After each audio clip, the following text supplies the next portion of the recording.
Welcome to political మిర్చి. చూడు, clean sweep వైపే చూడు, రెండో వైపు చూడాలనుకోకు. బాలయ్య చెప్తున్న ఈ పొలిటికల్ డైలాగ్ ఇప్పుడు హిందూపురంలో రాజకీయంగా రీసౌండ్ ఇస్తుందట.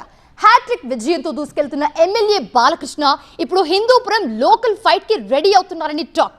లోకల్ బాడీ ఎలక్షన్స్ లో క్లీన్ స్వీప్ చేసేలా బాలయ్య ఫోకస్ పెడుతున్నట్లు సమాచారం. హిందూపురం పర్యటనలో స్థానిక టీడీపీ నేతలతో ఇదే అంశంపై ఆయన చర్చించినట్టు చెప్తున్నారు. స్థానిక ఎన్నికల్లో 100% విక్టరీ కొట్టాలని బాలయ్య చూస్తుంటే అంతర్గత కుమ్ములాటలు, సీనియర్ లీడర్ల సస్పెన్షన్తో వైసీపీ కుములుతోందట. దీంతో హిందూపురంలో వార్ వన్ సైడ్ కానుందా?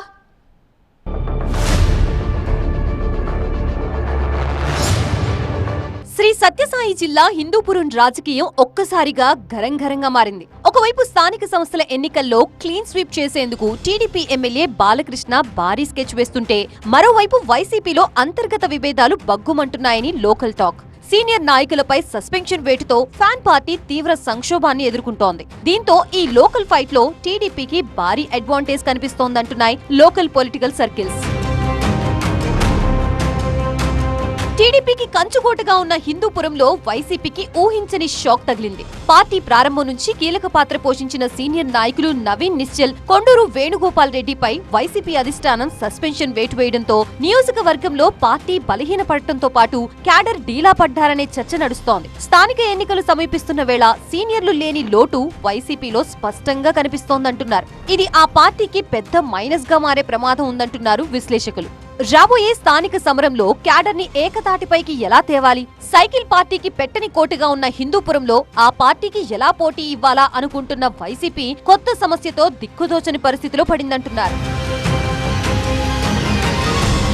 మరోవైపు హిందూపురంలో జోరు మీదున్న ఎమ్మెల్యే బాలకృష్ణ అస్సలు తగ్గడం లేదట. గేరు మార్చిన బాలయ్య స్థానిక సంస్థల ఎన్నికలే లక్ష్యంగా ఇప్పటికే తమ్ముళ్లకి మార్గనిర్దేశం చేశారు. అన్ని పంచాయతీలతో పాటు హిందూపురం మున్సిపాలిటీలోనూ టీడీపీ జెండా ఎగరేయాలని క్యాడర్ కి దిశానిర్దేశం చేసినట్లు సమాచారం. ప్రత్యర్థి క్యాంపులో ఆధిపత్య పోరు నడుస్తుంటే బాలకృష్ణ మాత్రం పక్కా ప్లానింగ్ తో ప్రతి వార్డు, ప్రతి పంచాయతీని టార్గెట్ చేస్తూ నాయకులతో నేరుగా మాట్లాడుతూ ముందుకెళ్తున్నారు.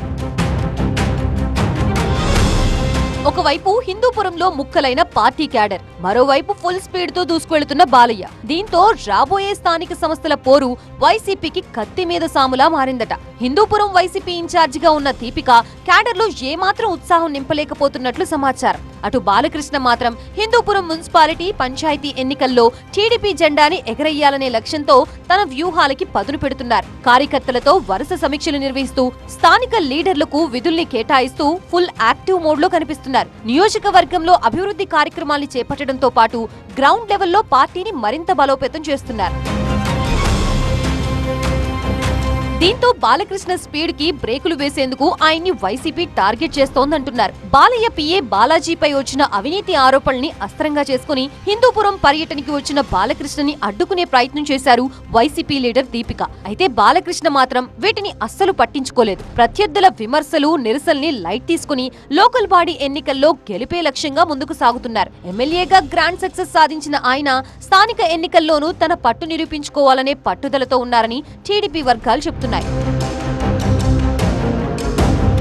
సమర్థవంతమైన నాయకత్వం లేకుండానే స్థానిక ఎన్నికలకు వెళ్లాల్సిన పరిస్థితి వైసీపీలో కనిపిస్తోందంటున్నారు. స్థానిక సమరం నాటికైనా నవీన్ నిశ్చల్, వేణుగోపాల్ రెడ్డిపై సస్పెన్షన్ ఎత్తివేస్తే హిందూపురంలో కొద్దో గొప్ప ప్రభావం చూపించగలుగుతామని వైసీపీ క్యాడర్ భావిస్తున్నట్లు సమాచారం. ఈ స్థానిక ఎన్నికలతో హిందూపురం వైసీపీ ఇన్ఛార్జి దీపిక భవిష్యత్తు కూడా తేలనుందంటున్నారు.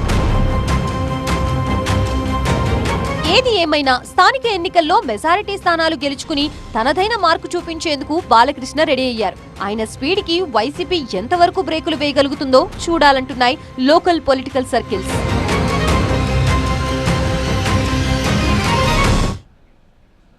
ఆ యువ నేత పొలిటికల్ ఎంట్రీ ఇచ్చిన తొలిసారే ఎంపీగా ఎన్నికయ్యారు.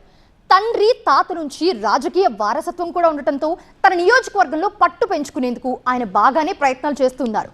ఈ క్రమంలో కొందరు సొంత పార్టీ ఎమ్మెల్యేలు, మంత్రులతో ఆయనకు గ్యాప్ పెరిగిందనే చర్చ ఆ జిల్లా రాజకీయ వర్గాల్లో జోరుగా సాగుతోంది. ఇటీవల జరిగిన ఓ ఘటనతో ఎంపీ, ఆయన పొలిటికల్ ఫ్యామిలీపై ఓ ఎమ్మెల్యే ఫుల్ గుర్రుగా ఉన్నారట. తన నియోజకవర్గంలో వేలు పెట్టేందుకు ప్రయత్నిస్తున్న యువ ఎంపీ తీరు పట్ల ఎమ్మెల్యే ఎలా రియాక్ట్ అవుతారు? ఆ తరువాత రాజకీయ పరిణామాలు ఎలా మారతాయి అనే చర్చతో పాటు ఆందోళన కూడా ఆ పార్టీలో ఉందట. కాకా వెంకటస్వామి వారసత్వంతో రాజకీయాల్లోకి ఎంట్రీ ఇచ్చిన యువ నాయకుడు గడ్డం వంశీకృష్ణ. రాజకీయాల్లో కాకా పేరు పలకనిదే ఏ పనులు మొదలుపెట్టరు ఈ యువనేత. పొలిటికల్ ఎంట్రీ ఇచ్చిన తొలి ఎన్నికల్లోనే ఎంపీగా గెలిచి సత్తా చూపించారు వంశీ. ఇక్కడి వరకు అంతా బాగానే ఉన్నా లేటెస్ట్ గా ఆయన వ్యవహార శైలితోనే అసలు చిక్కొచ్చి పడిందన్న చర్చ జరుగుతోంది. ఎంపీగా గెలిచింది మొదలు తన సొంత పార్లమెంట్ పరిధిలో ఉన్న తండ్రి వివేక్, పెద్దనాన్న వినోద్ ప్రాతినిధ్యం వహిస్తున్న చెన్నూరు, బెల్లంపల్లి నియోజకవర్గాలు మినహా మిగిలిన 5 నియోజకవర్గాల్లో స్థానిక కాంగ్రెస్ పార్టీ ఎమ్మెల్యేలతో వంశీ గ్యాప్ పెంచుకున్నారట. మంతని ఎమ్మెల్యే కమ్ మంత్రి శ్రీధర్బాబు మొదలు ధర్మపురి ఎమ్మెల్యే మంత్రి అడ్లూరి లక్ష్మణ్, రామగుండం ఎమ్మెల్యే మక్కన్ సింగ్ రాజు ఠాకూర్తోనూ ఎంపీకి అంతగా సత్సంబంధాలు లేవు అన్న ప్రచారం సాగుతోంది. లేటెస్ట్ గా మంచిర్యాల నియోజకవర్గంలో సైతం సేమ్ సీన్ రిపీట్ అయిందట. మంచిర్యాల నియోజకవర్గంలో దండేపల్లి మండలంలో ఇన్నాళ్లు చాప కింద నీరులా ఉన్న గ్రూపు విభేదాల్ని తన పర్యటనతో ఒక్కసారి భగ్గుమనేలా చేశారట వంశీ. దండేపల్లి మండలం గూడెం గ్రామంలో పర్యటించిన ఎంపీ వంశీ సొంత ట్రస్ట్ పేరిట ప్రభుత్వ పాఠశాల విద్యార్థులకు బ్యాగ్లు పంపిణీ చేయడం, విద్యార్థులకు బెంచీలు అందించడం రాజకీయ దుమారానికి కారణమవుతోందట. ఈ రచ్చ కంటే 3 రోజుల ముందే మంత్రి వివేక్ దండేపల్లి మండలంలో పర్యటించారు. ఈ క్రమంలో పాత కాంగ్రెస్ కార్యకర్తల్ని కాకుండా కొత్తగా పార్టీలో చేరిన వారిని ప్రోత్సహించడం దండేపల్లి కాంగ్రెస్ శ్రేణులకు ఆగ్రహాన్ని కలిగించిందట. ఇంతలోనే ఎంపీ గడ్డం వంశీ అదే మండలంలో పర్యటించడంతో ఆగ్రహంతో ఊగిపోయిన పాత కాంగ్రెస్ నేతలు కమ్ మంచిర్యాల ఎమ్మెల్యే ప్రేమ్ సాగర్ రావు అనుచరులు గూడెంలో వంశీకృష్ణ అనుచరులు ఏర్పాటు చేసిన ఫ్లెక్సీలు చించేశారట. అక్కడితో ఆగలేదు, ఎంపీ కార్యక్రమాల్ని అడ్డుకుంటామని కూడా ప్రకటించారట. దీంతో పోలీసులు రంగంలోకి దిగక తప్పలేదు. చెన్నూరు, బెల్లంపల్లికి చెందిన సొంత అనుచరగణంతో మంచిర్యాల నియోజకవర్గంలోకి ఎంట్రీ ఇచ్చిన పెద్దపల్లి ఎంపీ వంశీకృష్ణను ఎమ్మెల్యే ప్రేమ్ సాగర్ రావు వర్గీయులు అడ్డుకోవడం, ఆందోళనలకు దిగడంతో కాసేపు గూడెం రణరంగంగా మారిందట. అయితే ఇదంతా ఎంపీ వర్గం పక్కా ప్రణాళిక ప్రకారం చేపట్టిన వ్యవహారమని, కావాలని ప్రేమ్ సాగర్ రావు వర్గాన్ని రెచ్చగొట్టి గ్రూప్ తగాదాలు పెంచేలా చేయడానికి ఇలా చేస్తున్నారు అన్న చర్చ జిల్లా వర్గాల్లో సాగుతోంది. అయితే ఈ వర్గపోరు వెనుక మంత్రి రాజకీయ వ్యూహం ఉంది అన్న టాక్ కూడా వినిపిస్తోంది. పార్టీకి విధేయుడిగా కొనసాగుతున్న ఎమ్మెల్యే ప్రేమ్ సాగర్ రావు ఇమేజ్ ని డ్యామేజ్ చేయడానికి కింది స్థాయి క్యాడర్లో గ్రూపులు పెంచి రాజకీయంగా ఇరుకున పెట్టాలి అన్న వ్యూహం అమలవుతోందని కొంతమంది చర్చించుకుంటున్నారు.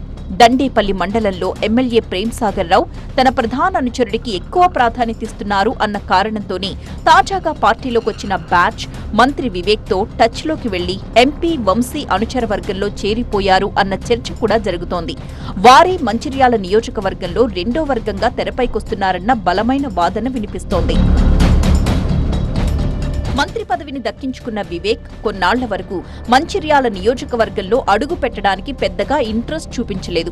అయితే ఇటీవల ప్రైవేటు కార్యక్రమాల్లో పాల్గొనడానికి నియోజకవర్గానికొస్తున్న మంత్రి వివేక్ పార్టీలో అసంతృప్తితో ఉన్న నేతలు ఎమ్మెల్యే ప్రేమ్ సాగర్ రావుకు దూరంగా ఉంటున్న వర్గాన్ని దగ్గరకు తీసే ప్రయత్నాలు చేయడంతో నియోజకవర్గంలో పొలిటికల్ సీన్ ఒక్కసారిగా మారిపోయిందన్న వార్తలు మొదలయ్యాయి. మంత్రి పదవి రాకపోయినా నియోజకవర్గానికి నేనే రాజు, నేనే మంత్రి అని ప్రకటించుకున్నారు ఎమ్మెల్యే ప్రేమ్ సాగర్ రావు. పరోక్షంగా తన నియోజకవర్గంలో రాజకీయ పెత్తనం తనదేనని మంత్రి వివేక్ ఆయన వర్గానికి సంకేతాలిచ్చారు. అయితే మంచిర్యాలలో లేటెస్ట్ పరిణామాలపై ప్రేమ్ సాగర్ రావు ఏ రకంగా రియాక్ట్ అవుతారు? కాంగ్రెస్ రాజకీయాల్లో ఇది ఏ రకమైన పరిణామాలకు దారితీస్తుంది అన్న చర్చ జోరుగా జరుగుతోంది. కందుకూరులో TDP MLA versus YCP incharge అన్నట్టు గరం పాలిటిక్స్ నడుస్తున్నాయి. నిన్నటి వరకు వ్యక్తిగత ఆరోపణలతో రెచ్చిపోయిన నేతలు ఇప్పుడు రూటు మార్చారట. కొత్త టాపిక్ తీసుకొచ్చి సరికొత్తగా సవాళ్లు ప్రతి సవాళ్లు విసురుకుంటున్నారు. తాజాగా ఒక సరికొత్త ఇష్యూపై పోరుబాట పట్టారు వైసీపీ నేతలు. తమ హయాంలో వచ్చిన ప్రాజెక్టును టీడీపీ ప్రైవేటీకరిస్తుందంటూ వాళ్ళు చేస్తున్న ఉద్యమం ఉధృతమవడంతో రాజకీయం రాజుకుంది. అక్కడ రాజకీయ లబ్ధి కోసం అనవసర రాద్ధాంతం చేస్తున్నారని వైసీపీపై టీడీపీ ఎమ్మెల్యే మండిపడుతున్నారు. దీంతో కందుకూరు రాజకీయం కాకరేపుతుంది. ఇంతకీ ఏదా టాపిక్? దానిపై ఎందుకింత రచ్చ జరుగుతోంది? ప్రకాశం జిల్లా కందుకూరు నియోజకవర్గంలో రామాయపట్నం పోర్టు కేంద్రంగా రాజకీయాలు రాజుకుంటున్నాయి. TDP MLA YCP incharge Tom and జెర్రీలా ఫైటింగ్ చేస్తున్నారు. అవినీతి అక్రమ దందాలపై గతంలో ఇరువురు నేతలు ఒకరిపై ఒకరు దుమ్మెత్తిపోసుకున్నారు. తాజాగా రామాయపట్నం పోర్టు విషయంలో ప్రజలకు అన్యాయం చేస్తున్నారంటూ వైసీపీ, కేవలం రాజకీయ లబ్ధి కోసమే అసత్య ప్రచారాలు చేస్తున్నారంటూ టీడీపీ ఆరోపణలు ప్రత్యారోపణలతో హోరెత్తిస్తున్నారు. రామాయపట్నం పోర్టును ప్రైవేటీకరిస్తున్నారంటూ వైసీపీ చేపట్టిన చలో రామాయపట్నం కార్యక్రమం తీవ్ర ఉద్రిక్తతకు దారితీసింది. దీంతో కందుకూరులో టీడీపీ వర్సెస్ వైసీపీ రాజకీయాలు పీక్స్ కు చేరాయి. కందుకూరు టీడీపీ ఎమ్మెల్యే ఇంటూరి నాగేశ్వరరావు అవినీతి వ్యవహారాలకు పాల్పడుతున్నారంటూ వైసీపీ ఇన్ఛార్జ్ మాజీ ఎమ్మెల్యే బుర్రా మధుసూదన్ యాదవ్ ఈ మధ్యకాలంలో తీవ్ర స్థాయిలో విరుచుకుపడుతున్నారు. గ్రామ స్థాయి నుంచి నియోజకవర్గ స్థాయి వరకు దోచుకో, దాచుకో, పంచుకో అన్న లక్ష్యంతో ఎమ్మెల్యే అనుచరులు పెద్ద ఎత్తున అవినీతికి పాల్పడుతున్నారని మధుసూదన్ ఆరోపణలు గుప్పిస్తున్నారు. రేషన్ బియ్యం అక్రమ వ్యాపారాలు, ఇసుక అక్రమ రవాణా, వైన్ షాప్ నిర్వాహకుల నుంచి నెలవారీ మామూళ్లు వసూలు చేస్తున్నారని, కాదంటే బహిరంగ చర్చకు సిద్ధమని ప్రెస్ మీట్లు పెట్టి మరీ మధుసూదన్ యాదవ్ సవాళ్ల మీద సవాళ్లు విసురుతున్నారు. ఈ రచ్చ ఇలా జరుగుతుండగానే తాజాగా రామాయపట్నం పోర్టును ప్రభుత్వం ప్రైవేటీకరిస్తోందంటూ తీవ్ర ఆరోపణలు, విమర్శలు చేశారు వైసీపీ ఇన్ఛార్జ్. పోర్టు పేరుతో ఈ ప్రాంత రైతు బిడ్డలకు ఉద్యోగాలిస్తారని మాట ఇచ్చి ఇప్పటి వరకు ప్రభుత్వం మాట నిలబెట్టుకోలేదన్నారు. తమ హయాంలో 5,000 కోట్ల రూపాయలు ఖర్చు పెట్టి నిర్మించిన పోర్టు పనులు 95% పూర్తయ్యాయని, ఇప్పుడు దాన్ని తీసుకువెళ్లి కేవలం 1,500 కోట్ల రూపాయలకే ప్రైవేట్ వ్యక్తులకు కట్టబెడుతున్నారని మధుసూదన్ యాదవ్ ఆరోపించారు. రామాయపట్నం పోర్టు ప్రజల హక్కని, ప్రభుత్వమే పోర్టును నడపాలని, తాము ప్రైవేటీకరణను వ్యతిరేకిస్తున్నామని ఆయన స్పష్టం చేశారు. కొద్ది రోజుల క్రితం వైసీపీ నిర్వహించిన చలో రామాయపట్నం పోర్టు కార్యక్రమం తీవ్ర ఉద్రిక్తతకు దారితీసింది. వైసీపీ నేతలను పోలీసులు అడ్డుకున్నారు. ఈ కార్యక్రమంలో పాల్గొన్న నెల్లూరు జిల్లా వైసీపీ అధ్యక్షుడు, మాజీ మంత్రి కాకాని గోవర్ధన్ రెడ్డి, మాజీ ఎమ్మెల్యేలు బుర్రా మధుసూదన్ యాదవ్, రామిరెడ్డి ప్రతాప్ రెడ్డి వైసీపీ కార్యకర్తలతో కలిసి ర్యాలీగా వెళ్లారు. ర్యాలీకి అనుమతి లేదని పోలీసులు అడ్డుకోవడంతో అక్కడ ఉద్రిక్తత నెలకొంది. పోలీసులతో కాకాని ఇతర నేతలు వాగ్వాదానికి దిగారు. రామాయపట్నం పోర్టు సందర్శనకు అనుమతులు ఎందుకని పోలీసులను కాకాని ప్రశ్నించారు. గేటు దగ్గరే వైసీపీ నేతలను పోలీసులు నిలువరించారు. పోలీసులకు, ప్రభుత్వానికి వ్యతిరేకంగా వైసీపీ కార్యకర్తలు నినాదాలు చేశారు. రామాయపట్నం పోర్టు ప్రైవేటీకరణ అంశాన్ని ప్రజల్లోకి వైసీపీ బలంగా తీసుకెళ్లగలిగిందని లోకల్ పొలిటికల్ సర్కిల్స్ భావిస్తున్నాయి. ఇది వైసీపీ ఇమేజ్ పెంచిందని, ఆ పార్టీ పొలిటికల్ మైలేజ్ తెచ్చిందని భావిస్తున్నారు. దీంతో టీడీపీ అప్రమత్తమైంది. వైసీపీకి కౌంటర్ ఇవ్వడానికి కందుకూరు ఎమ్మెల్యే ఇంటూరి నాగేశ్వరరావు రంగంలోకి దిగారు. రామాయపట్నం పోర్టుపై వైసీపీ అసత్య ప్రచారాలు చేస్తోందని, 2021లో గంగవరం పోర్టును వైసీపీ ప్రభుత్వం ఎందుకు విక్రయించిందో ప్రజలకు చెప్పి రామాయపట్నంపై ఆందోళన చేయాలని కౌంటర్ ఇచ్చారు. అప్పటి టీడీపీ ప్రభుత్వం రామాయపట్నం పోర్టును మేజర్ పోర్టుగా ప్రకటిస్తే వైసీపీ అధికారంలోకి రాగానే దాన్ని మైనర్ పోర్టుగా మార్చి నిర్మాణం చేపట్టారని ఆరోపించారు. పీపీపీ విధానంలో 12% వాటాను ప్రభుత్వం అట్టిపెట్టుకుని పోర్ట్ అభివృద్ధి, నిర్వహణ కోసం అప్పగిస్తుంటే వైసీపీ దుష్ప్రచారం చేస్తోందని మండిపడ్డారు. పోర్టు అమ్మే ఆలోచన రాష్ట్ర ప్రభుత్వానికి లేదని ఆయన స్పష్టం చేశారు. 19 బర్తుల నిర్మాణాలు పూర్తయితే అనేక పరిశ్రమలు వస్తాయన్నారు. 12% వాటా నుంచి 25% వాటా వరకు రాష్ట్ర ప్రభుత్వం లబ్ధి పొందుతుందన్నారు. కందుకూరు నియోజకవర్గాన్ని హార్టికల్చర్ హబ్ లో చేర్చి సీఎం చంద్రబాబు అభివృద్ధి చేస్తుంటే వైసీపీ ఇలా కుట్రలు చేస్తోందంటూ టీడీపీ కౌంటర్ ఇస్తోంది. కందుకూరులో ఎమ్మెల్యే, మాజీ ఎమ్మెల్యే నిన్నటి వరకు ఒకరిపై మరొకరు వ్యక్తిగత ఆరోపణలు, సవాళ్లు, ప్రతి సవాళ్లతో రాజకీయాన్ని వేడెక్కించారు. ఇప్పుడు రామాయపట్నం పోర్టు టాపిక్ తో ఆ మంటలు మరింత రాజుకున్నాయి. రామాయపట్నం పోర్ట్ ఇష్యూతో టీడీపీ ఇమేజ్ డ్యామేజ్ కాకుండా ఎమ్మెల్యే ఇంటూరి నాగేశ్వరరావు ప్రయత్నిస్తుంటే దాన్ని ఉపయోగించుకొని సాధ్యమైనంతగా టీడీపీపై అటాక్ చేయాలని వైసీపీ ఇన్ఛార్జ్ బుర్రా మధుసూదన్ యాదవ్ ప్రయత్నిస్తున్నారు. దీంతో కందుకూరు రాజకీయం కాకరేపుతోంది. కారు గేర్ మార్చింది, జోరు పెంచింది. తెలంగాణ గట్టు మీద పొలిటికల్ వార్ షురూ చేసింది. నిన్నటి దాకా ఒక లెక్క, ఇక నుంచి మరో లెక్క అంటుంది గులాబీ దండు. మాజీ మంత్రులు ఆన్ ఫుల్ ఫైర్ అంటున్నారు గులాబీ క్యాడర్. బీఆర్ఎస్ కు చెందిన మాజీ మంత్రులు యాక్టివ్ మోడ్లోకి వచ్చేశారట. గతంలో అరాకురాగా జిల్లాల పర్యటనలు, కాంగ్రెస్ సర్కార్పై నామమాత్రపు విమర్శలతో సరిపెట్టిన బీఆర్ఎస్ నేతలు ఇప్పుడు జూలు విదిలిస్తున్నారట. అధిష్టానం ఆదేశాలతో కాంగ్రెస్ ప్రభుత్వంపై విరుచుకుపడ్డానికి మాజీ మంత్రులు తాజా స్కెచ్తో ముందుకు కదులుతున్నారని టాక్. ఇంతకీ వాళ్ళు ఎలాంటి వ్యూహంతో ముందుకు సాగుతున్నారు?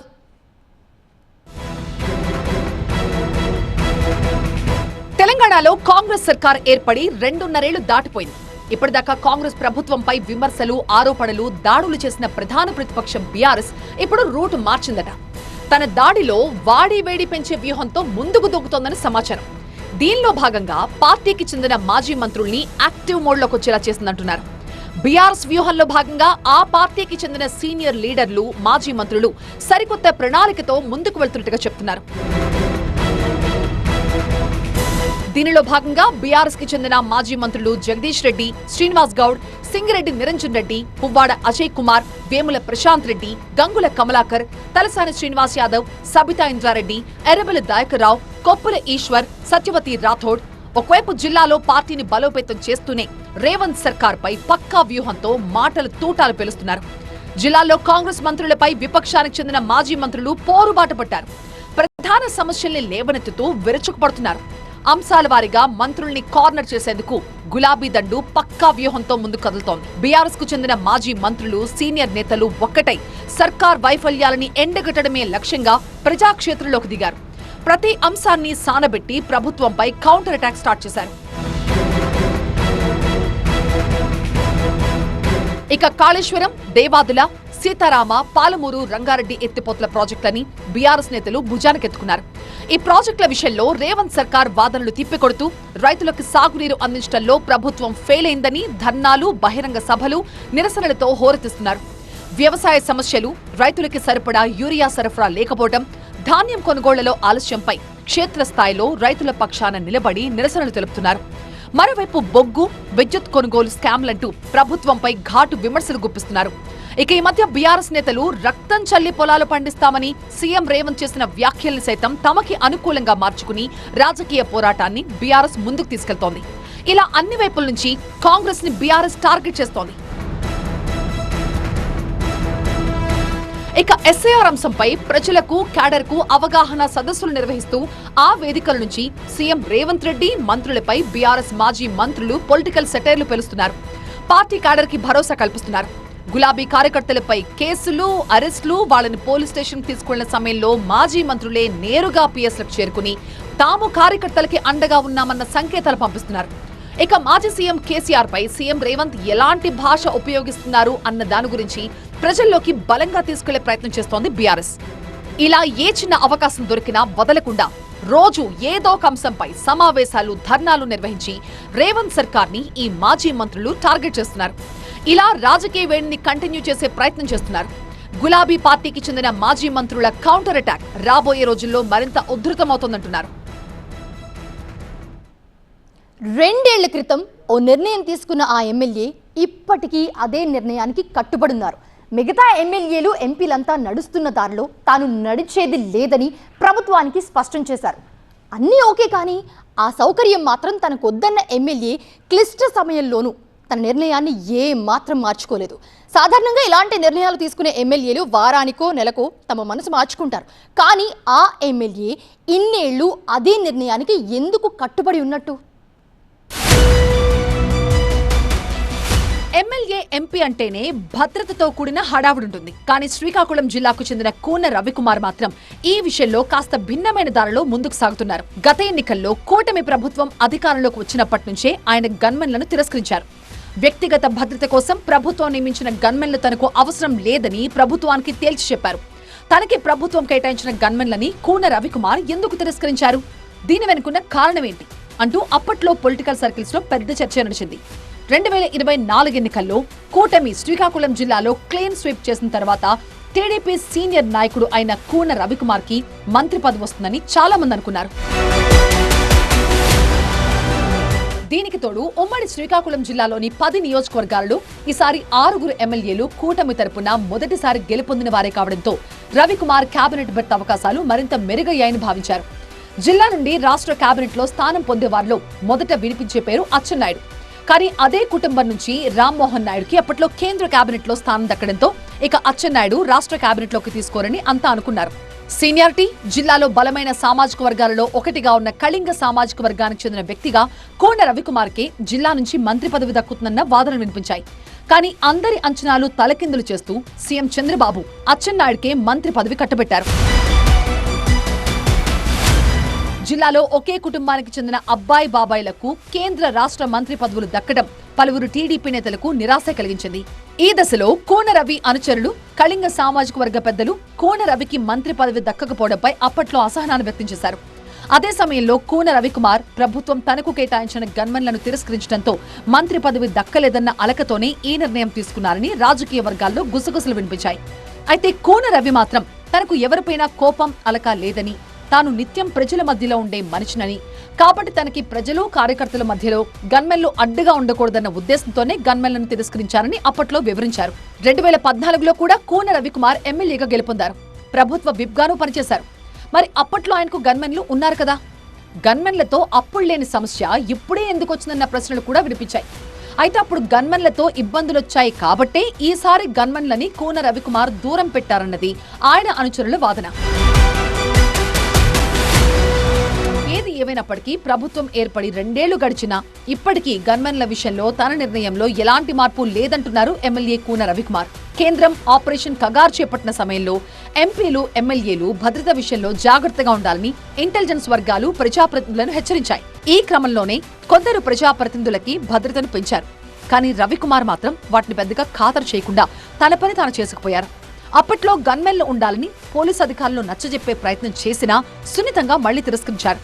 ఒకవైపు గన్మెన్లు లేకుండానే ఎమ్మెల్యేగా తన నియోజకవర్గంలో విస్తృతంగా పర్యటించడంతో పాటు మరోవైపు పీయూసీ చైర్మన్ గా రాష్ట్ర వ్యాప్తంగా పర్యటిస్తూ జిల్లాల్లో సమీక్షలు, సమావేశాలు నిర్వహిస్తున్నారు కూన రవికుమార్.